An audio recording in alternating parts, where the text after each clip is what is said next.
प्रिय दर्शकों, स्वागत है आप लोगों का YouTube प्रभाष ज्ञान दर्पण चैनल। इस वीडियो का मुख्य विषय है धर्म चक्र परिवर्तन।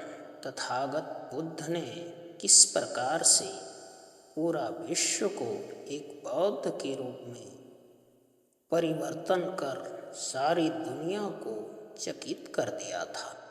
इस पर आधारित यह तथागत बुद्ध भगवान का बहुत ही बेहतर और बहुत ही ज्ञानवर्धक कहानी है। इसके द्वारा आप लोग समझ पाएंगे कि किस प्रकार सारे विश्व में तथागत बुद्ध ने अपना ज्ञान प्रचार किया था। तो आइए इस कहानी के ऊपर चलते हैं। जैसे कि संबोधि प्राप्त के पश्चात तथा ब्रह्म संपत्ति के अनुरोध पर गौतम बुद्ध ने बहुजन हिताय और बहुजन सुखाय हेतु धर्म चक्र प्रवर्तन यानी धम्म चक्र प्रवर्तन अर्थात अपने ज्ञान देशना के चक्र को चलायमान रखने की प्रतिज्ञा ली। ततः उन्हें सर्वप्रथम आकार कलाम की याद आई, जिन्हें उन्होंने महान निष्क्रमण के बाद अपना पहला अल्पकालीन गुरु वर्ण किया था।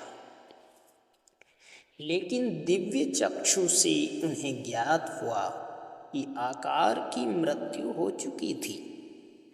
तब बुद्ध ने अपने दूसरे अल्पकालीन गुरु उद्दक रामपुत्र को पहली देशना देने की सोची, किंतु दिव्य चक्षु से उन्हें ज्ञात हुआ कि उनका भी निधन हो चुका था। तब उन्होंने 5 सन्यासियों को अपनी पहली देशना देने की सोची।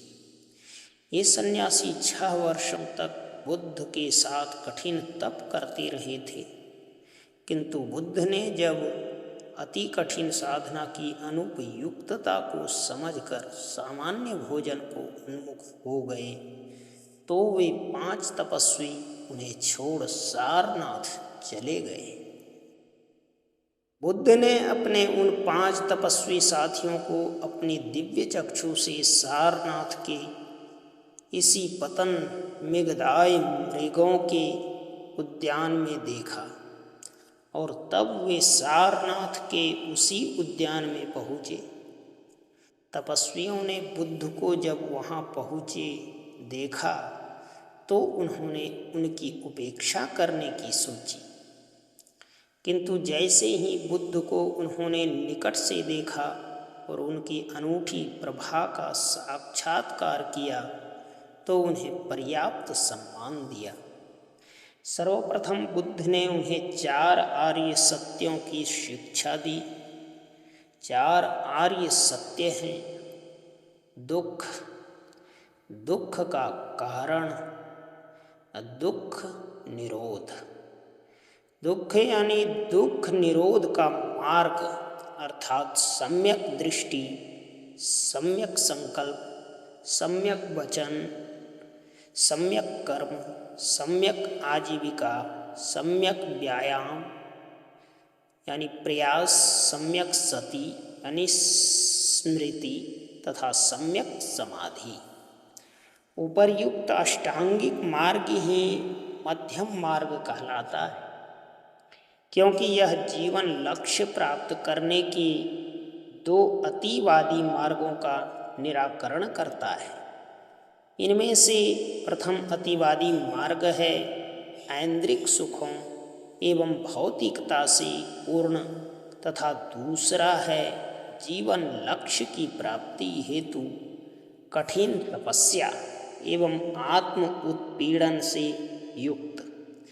साथ ही उन्होंने अन्योन्याश्रय उत्पत्ति प्रतिच्चा समुत्पाद के सिद्धांत को भी अपनाया। इसके अर्थ हैं कि संसार में सभी वस्तुएं अन्योन्याश्रित हैं। इस परिप्रेक्ष्य में यदि बुढ़ापा, बीमारी और मृत्यु आदि दुख हैं, तो वे जन्म पर आश्रित हैं। यदि जन्म ही नहीं होगा तो कौन दुख भोगेगा। यहाँ यह भी ध्यातव्य है कि मृत्यु केवल एक जन्म का ही अंत है। दूसरा जन्म इससे भी दुखदायी हो सकता है। जन्म सत होने पर आधारित है, सत ग्रहण पर आधारित है, ग्रहण वासना पर आधारित है, वासना संसर्ग से उत्पन्न है, संसर्ग संपर्क से उत्पन्न है, संघर्ष षडेंद्रियों से उत्पन्न होता है, षडेंद्रियां देहांत बोध से उत्पन्न है, देहांत बोध स्पंदन से उत्पन्न है, स्पंदन संस्कारों से उत्पन्न है और संस्कार अज्ञान से उत्पन्न है। दूसरे शब्दों में उन्होंने बताया कि अज्ञान ही सब दुखों का मूल कारण है। यह उपदेश सुनने के तुरंत बाद कोंदंत, जिन्हें अनंत कोंदन भी कहा जाता है, सोतापन्न बन गए। अन्य श्रोता भी बुद्ध के अनुयायी बन गए। द्रष्टव्य महापरिनिब्बान सूत्र से या 16वीं दिव्य निकाय से यह कहानी बताया गया है। तो प्रिय दर्शकों, मैं आशा करता हूँ इस कहानी के द्वारा आप लोगों का बहुत ही बेहतर मार्गदर्शन होगा। और हमारे चैनल पर यदि नए हैं तो आप इस चैनल को सब्सक्राइब करें, लाइक करें और शेयर करें और बेल आइकॉन दबाकर हमारे आने वाले वीडियो का नोटिफिकेशन ज़रूर प्राप्त करें। मिलते हैं अगली वीडियो में अगली प्रसंग को लेकर के। तब तक के लिए जय गुरुदेव।